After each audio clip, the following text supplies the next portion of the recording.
Hey everybody, welcome back.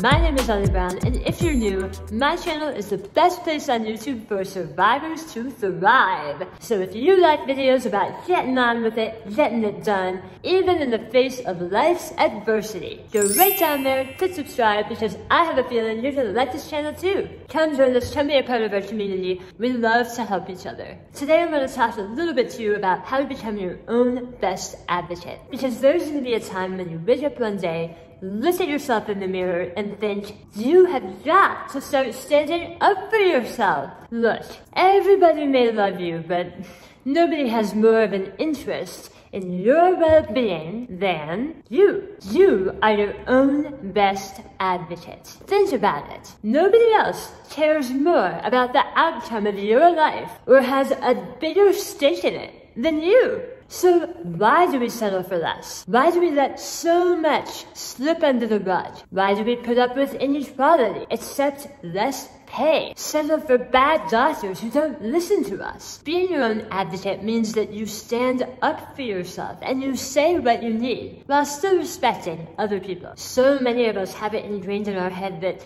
I don't want to rock the boat or make a big stink or be the squeaky wheel. I know I'm like that. The thought of actually standing up to anyone in the healthcare industry or at the insurance company or at a job, it just seemed dangerous somehow, like, I'd rather not be confrontational. I mean, I think back on my life all the times that I really let people walk all over me. I didn't think I was, because everyone around me was accepting the same level of care, same level of pay, same level of opportunity. But since being sick, I see so clearly now that I deserve so much more in so many situations that had nothing to do with my health, really. I mean, jobs I should have made more money at, opportunities I wanted but was afraid to ask for. But here's the thing I've learned. It's a dog-eat-dog world out there. People are only ever going to give you the bare minimum. We love to think that the world is full of nice people that will just give, but there's so many situations in business, in healthcare, in schools where you only get what people are willing to give. And if you don't ask for more, if you don't demand more in a kind way, then ain't nobody gonna give you extra stuff. Extra money, extra privileges, extra perks, extra comfort, extra thought.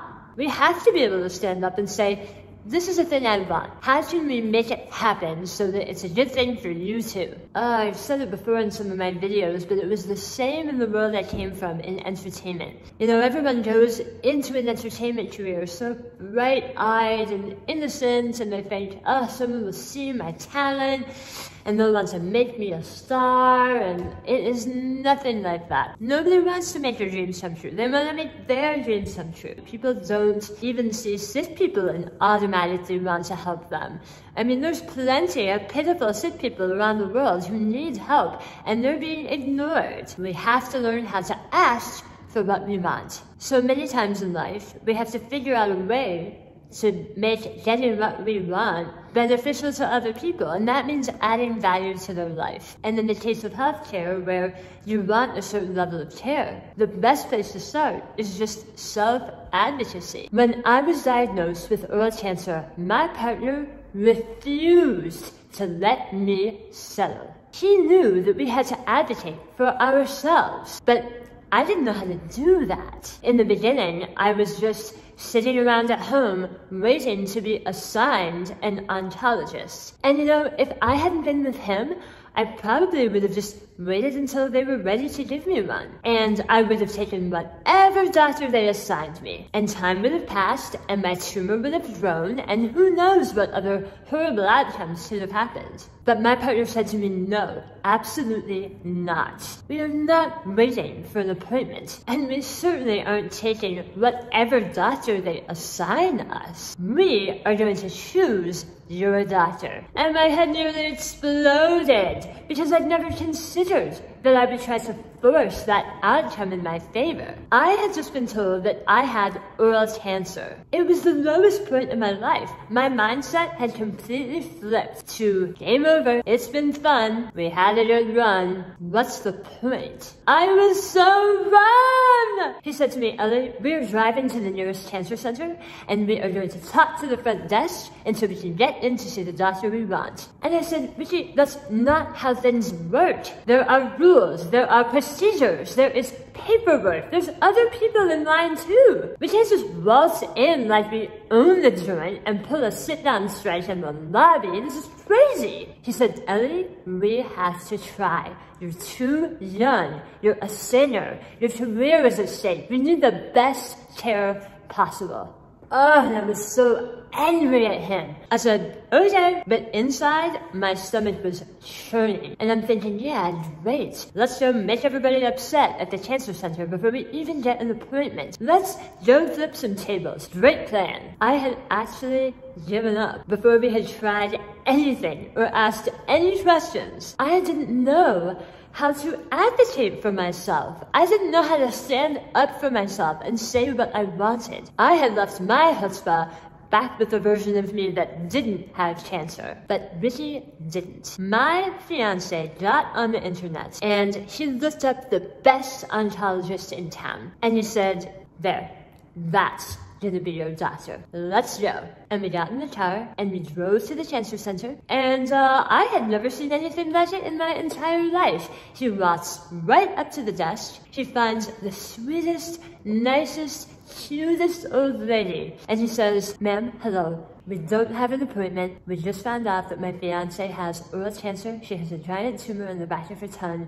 Please, we want to see this doctor. And I'm standing there like, ah, and everything in my entire body is screaming awkward discomfort. I hated this. Who the heck were we? We thought so highly of ourselves that we just prance into the cancer center and say how much we deserve this and that and the other, and we want this doctor and we're so fancy. Oh, I was so embarrassed. I felt like the squeaky wheel. I felt terrible. I hated every minute of it. I wanted to disappear into the floor. And this woman, this dear woman trying to run this office, she looks at him, and she looks at me, and she looks back at him.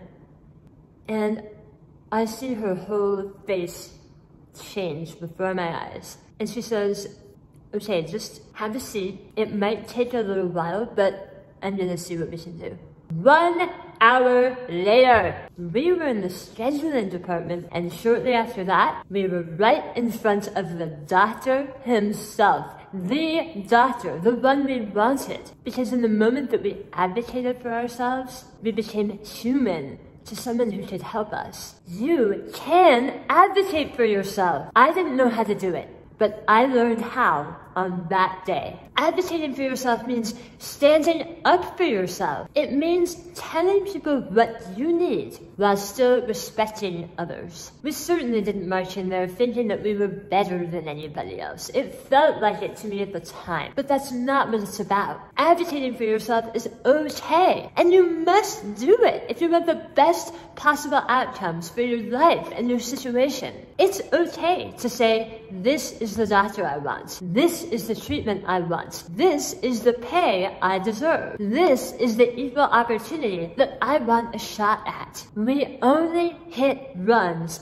when we swing the bat. Guys, so many of us aren't even swinging the bat because we feel so low in the system, or so ignored, or so marginalized by society, or so hopeless from a diagnosis that we don't even consider that maybe we do deserve the best care, or we do deserve a raise in pay, or a shot at a great job. Where is your bat? Is it even out? Are you using it?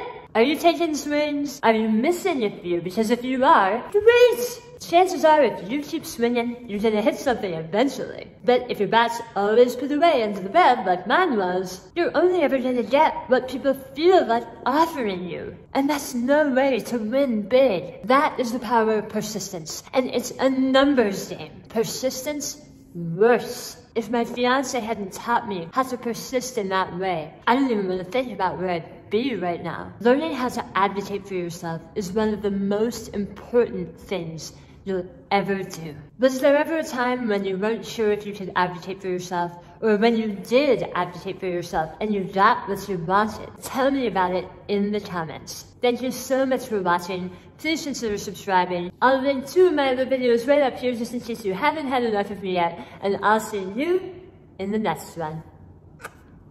Bye guys.